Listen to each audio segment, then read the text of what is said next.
Ey yaşayın ana. Ha yürü. Mahalla komumuzga ham katta rahmat. Shavkat akamizga ham katta rahmat. Mana bu Bahrom akamizga ham katta rahmat. Mana yotgan akalarimizga ham katta rahmat bo'lmasa. Pishiramizmi?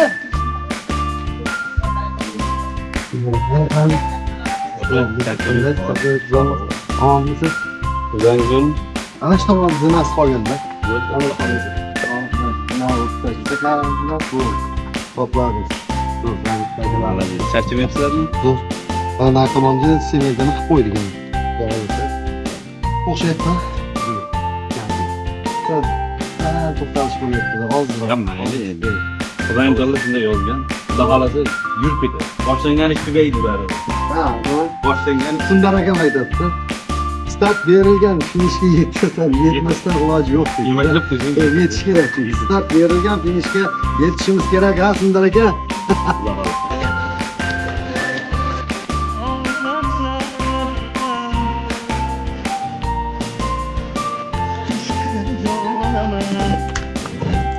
Bizni qo'llab-quvvatlab turgan barchaga katta rahmat.